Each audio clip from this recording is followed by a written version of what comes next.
My wife had just returned from deployment aboard the USS Truman, exhausted, proud, still in uniform. But before she could even unpack, HOA Karen called 911, accusing her of impersonating military. 3 minutes later, Karen saw the Navy, froze like she'd seen a ghost. The sky was overcast that Thursday evening. The kind of dim, cloudy twilight that always made our quiet cul-de-sac feel even quieter. I stood on the front porch, hands in my pockets, heart racing in my chest. I wasn't nervous. I was excited, because after 8 long months at sea, my wife was finally coming home.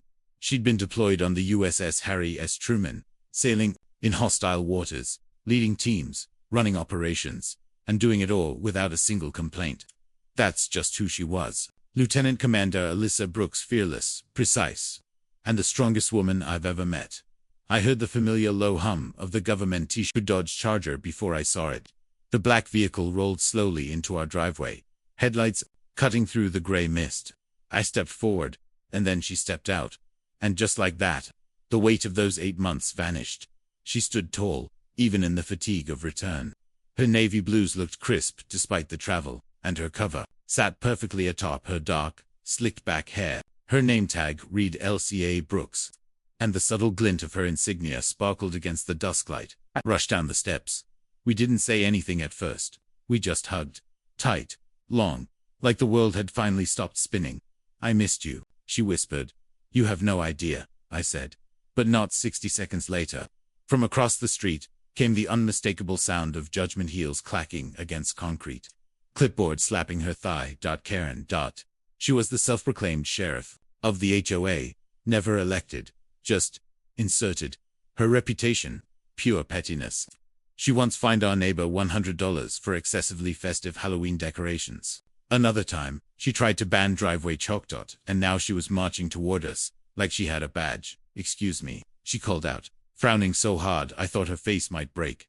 Alyssa turned slightly, still standing beside the trunk, reaching in to grab her sea bag. Karen pointed at her uniform. "Is that military gear?" Alyssa calmly looked at her and nodded. "Yes, ma'am. I just returned from deployment." Karen squinted. I don't recall seeing you around here." "She lives here," I replied, stepping in. "She's my wife." Karen ignored me. "We have HOA guidelines. Military uniforms aren't acceptable public attire within the community." She flipped her clipboard open. "It's disruptive." Alyssa raised an eyebrow but said nothing. She just turned back to the car and grabbed a duffel bag the size of a small coffin. Karen crossed her arms. "I'm going to have to issue a formal warning." I blinked. "A warning? For what?" "For loitering in uniform. And for suspicious behavior." She leaned slightly and added, "I don't have proof she's really in the military." That was it. I stepped between them. "You're way out of line. This is her home. And you don't get to question someone's service." Karen smirked like she'd won a game of neighborhood chess. "Well, if she really is who she says she is, she shouldn't mind if I..." She pulled out her phone. "Call the police." "You're seriously calling 911? I said, baffled. "Yes," she replied, already dialing. "If she's legit, there's nothing to worry about. But if she's impersonating a military officer, that's a federal crime." Alyssa still hadn't spoken. She just stood there, looking tired but calm, letting this woman spiral. Karen turned her back to us and started talking to dispatch. "Yes, I'd like to report suspicious activity. A woman in a Navy uniform and known to the community, oddly, unloading large bags from a vehicle." Alyssa glanced at me and finally spoke. "I've dealt with worse than this." I nodded. "I know, but she has no idea who she's messing with." Within 15 minutes, we heard the faint whoop of a siren and saw the flashing blue and red lights reflecting off the quiet driveways. A single cruiser pulled up, 2 officers stepping out. Both looked confused more than anything else. Karen ran to them like they were her personal security. "There," she pointed, fingers shaking with overacted concern. "That's her." One officer stepped forward. The other stayed back. "Evening, folks. We received a call about a suspicious individual in uniform." "That's my wife," I said. "She's a lieutenant commander in the United States Navy. She just returned home after 8 months aboard the USS Truman." Karen jumped in. "You don't know that. She could have bought that uniform online. People do that all the time to scam neighborhoods." Alyssa finally reached into her front pocket, pulled out her Navy ID, and handed it to the officer. He examined it for about 3 seconds, then looked up at Karen with a different expression. A quiet, simmering disappointment. Ma'am, this is a valid military ID. She's active duty. You filed a 911 call on a decorated officer returning home. Karen's jaw tightened. I didn't know. She looked suspicious. Alyssa reached into her bag and pulled out her USS Truman name tag, handing it to the second officer. Karen stared at its hat. The name, the rank, the engraved Navy crest like she'd just seen a ghost. She didn't say another word. Frozen, silent, the officer handed back the ID and gave my wife a small nod. Welcome home, Lieutenant Commander. Thank you for your service. Alyssa finally cracked a small smile. Glad to be back. As the officers turned back toward the cruiser, one gave Karen a look that said it all. Don't waste our time again. Karen stood frozen, clipboard limp in her hands. No more smirking. No more authority. Just a woman who'd made a fool of herself. In front of a hero, the patrol car rolled up, fast lights flashing, tires crunching over gravel as it stopped in front of our cabin driveway. I stood there, stunned, holding one of my wife's sea bags. My wife, still in her Navy service dress, blue uniform, barely flinched. She'd faced wars on the deck of an aircraft carrier, under live fire drills, during storms at sea. But here, back home, this was her welcome. Two uniformed officers stepped out. The younger one looked cautious. The older one gave Karen a polite but confused nod.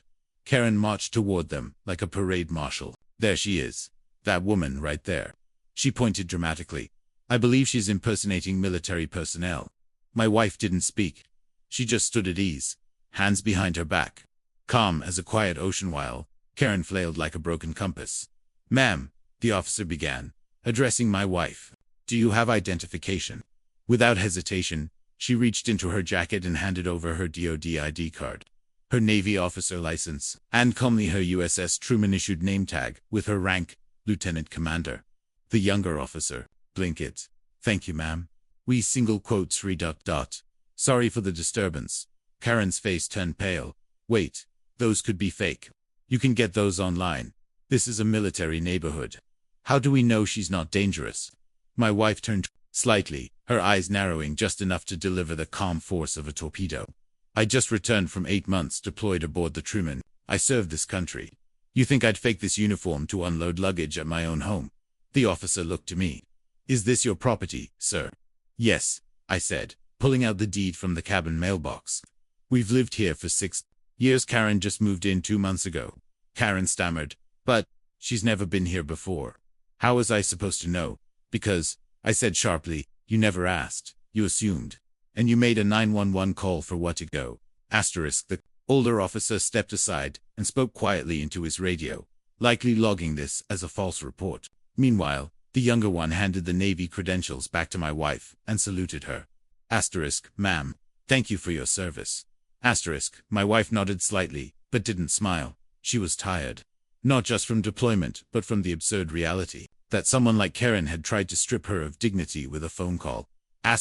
Karen stood frozen, mouth open, unable to form another excuse. The silence around her was deafening. As the cruiser pulled away, I turned to Karen. Next time you call the police on someone serving this country, make sure you're the one not breaking the law. Karen didn't respond. She just turned and walked away, clipboard shaking in her hand. But her power, gone, and my wife, still standing tall and daunted. The tension in the air was thick as the officer examined my wife's Navy ID under the soft beam of his flashlight. He was calm but serious, carefully reading every line. The second officer stood nearby, arms crossed, glancing between Karen and us. My wife stood tall. No need to explain herself. The weight of her service, the months at sea, the relentless nights on duty aboard the USS Truman, none of it needed to be said. It radiated from her. Karen, on the other hand, fidgeted like a child caught in a lie. Her arms were crossed, tightly clipboard clutched to her chest like a shield. She could be faking it, she muttered, still clinging to the last threads of control. Without saying a word. My wife reached into her sea bag and pulled out her embroidered USS Truman name tag, still smelling faintly of salt and diesel. She held it out with precision, like a soldier handing over a badge of honor. The officer took it, turned it over in his hands, and looked up. His entire posture shifted. Lieutenant Commander, he said, addressing her with a nod. Thank you for your service. That's when Karen started unraveling. I was just being cautious, she stammered. We've had people sneak into neighborhoods before. I didn't know she actually lived here. You can't blame me for looking out for the community. Yes, my wife replied, her voice calm but edged with steel. But you didn't ask, you assumed. And then you escalated. I'm sorry if it came off that way, Karen mumbled. The older officer stepped in. Ma'am, filing a false police report is a serious matter, especially involving active military personnel. This wasn't just a concerned neighbor call. You claimed she was impersonating a Navy officer. Karen's face turned ghost white. I didn't mean for it to go that far. I stepped forward. You didn't even knock on our door. We've lived here for 6 years. You just moved in 2 months ago and already act like you run the place. She had bags, Karen protested. It looked suspicious. She is suspicious, I repeated back, voice rising. You saw a woman in uniform and thought that was enough to dial 911. The second officer shook his head. This could have gone a lot worse, ma'am. Next time, verify before accusing. You could have seriously jeopardized someone's safety and your own legal standing. Karen shrunk into herself, mumbling something incoherent, and turned away. As the officers walked back to their cruiser, one of them gave us a small smile. Tell her welcome home. And thank you for both of you. We nodded. My wife saluted. Karen didn't say another word, but her silence, it screamed louder than her false accusations ever could. The next morning, just as I was brewing coffee, there was a gentle knock at our door. I opened it to find Mrs. Delgado, our sweet elderly neighbor who'd lived here for over 20 years. She held a tin of homemade cookies and a folded-up newspaper in her hands. I heard what happened last night, she said, her eyes sharp despite her soft voice. We all did. I blinked already. She nodded firmly. This neighborhood talks. Karen made a fool of herself, and now she's trying to spin the story like she was protecting us. She held up the tin. I brought these for your wife. Tell her we're proud of her. I thanked her, and as I turned to call my wife over, I saw something else too, more neighbors waving from across the street. One of them, Mr. Patel, gave me a thumbs up and mouthed, "We've got her back." Word had spread like wildfire. Over the next few hours, our porch transformed. Cards, notes, even a drawing from Little Mason next door, showing my wife in a superhero cape labeled Commander Carla, Defender of Justice. I couldn't help but smile. Later that afternoon, my wife stepped outside to get some air. She wore a hoodie and jeans, nothing military this time, but as she looked over the front yard, her eyes misted at the sight of the notes. She picked up one envelope, hand-addressed, in shaky cursive. Inside, it read, "Dear Commander, I lost my husband in the Navy. Seeing you in uniform reminded me of his bravery. Thank you for your service, and welcome home. Doris from Lot 6. She stood silent for a moment. Then she whispered, "Karen tried to humiliate me, but these people, they made it worth it." Meanwhile, Karen had gone completely quiet. Her usual morning HOA clipboard rounds gone. No more passive-aggressive notes about weeds or trash cans. No more judgmental glares from her window. It was as if the neighborhood had turned on a light and now everyone could see exactly who Karen was. Even the neighborhood group chat exploded. Someone posted, "So we're calling the cops on returning Navy officers now. Real patriotic, Karen." Another neighbor replied, "She owes them an apology and maybe a lesson in the Constitution." It was clear Karen had overplayed her hand, and this time, no rulebook could protect her from the court of public opinion. That evening, my wife sat on the porch swing, holding Mason's superhero drawing in one hand and sipping tea with the other. She looked at me and smiled. "You know," she said, "it's nice to be home, even if Karen tried to ruin it." I nodded. She failed. Because in this neighborhood, the truth spread faster than fear. And this time, the community didn't side with a clipboard. They stood with a sailor. The fallout from Karen's 911 stunt spread like wildfire through the neighborhood. People were stunned not just that she had called the cops on my wife, but that she had done it so confidently, without even asking a single question. The HOA board, typically slow and passive, called an emergency meeting. Apparently, several homeowners had filed complaints about Karen's behavior, about her misuse of authority, and about her pattern of intimidation. Karen walked into that meeting like she always did, nose high, clipboard in hand, dressed like she was running for president of a garden club. But the moment she sat down, she could feel the shift in energy. Mr. Patel, the HOA president, opened the floor. Karen, we've received multiple concerns about your recent actions, including a 911 call regarding a military officer who is, in fact, a longtime resident of this neighborhood. Karen didn't even flinch. I was acting in the best interest of our community. I saw someone unfamiliar unloading gear at night in a military costume. Costume, I said from the back of the room. My wife, dressed in civilian clothes, now sat beside me, silent but radiating calm authority. Mr. Patel leaned forward. Karen, she is a lieutenant commander in the United States Navy. She returned from deployment on the USS Truman. Her identification was valid. Your assumptions were not only offensive, they were dangerous. Karen huffed. I didn't know. No one told me she lived there. Another board member cut in. We all know the Brooks. They've been here for 6 years. You've lived here 2 months. Laughter rippled across the room. Karen's cheeks flushed pink. Mrs. Delgado stood up. This is the same woman who fined my grandson for leaving his bicycle on the grass. Now she's calling the police on a Navy officer. The murmurs grew louder. Karen tried to defend herself. I was doing my duty. The rules, Mr. Patel interrupted. There's a difference between enforcing rules and weaponizing them. You called the police over your own bias. You didn't ask questions. You didn't verify facts. You acted on impulse and it nearly escalated into something far worse. Karen's face stiffened, but she said nothing. Then came the motion.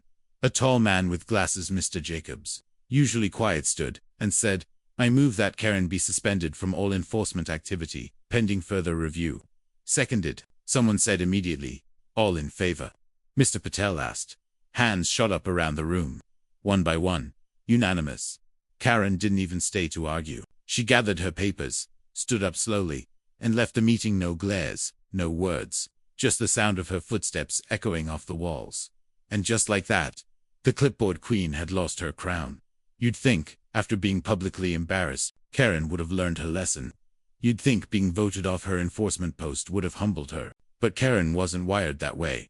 She didn't disappear, she recalibrated. Instead of clipboards and direct confrontations, she shifted to silent sabotage. She began sending anonymous HOA complaints, anonymous about neighbors' trash, bins being too close to the sidewalk, flags being too political, and garden gnomes being distracting to drivers.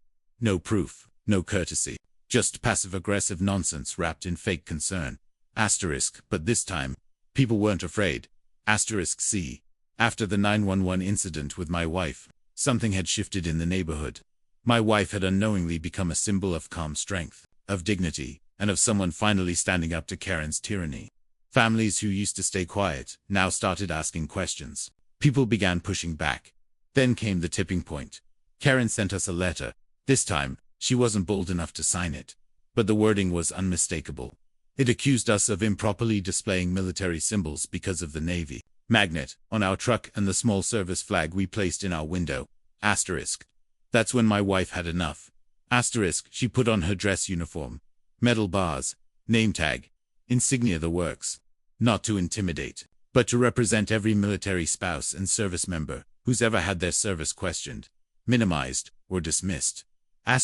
She stood up at the next HOA meeting, calm, composed. The Navy SEAL glinting under the ceiling lights, and said, the spirit of community is built on respect, not control. I didn't come back from deployment to be treated like a criminal in my own home. I served to defend this country's freedom, including the freedom to fly a flag, to wear a uniform, and to come home in peace. The silence in the room was heavy. The air, electric. Then someone clapped. Then another. Then the room.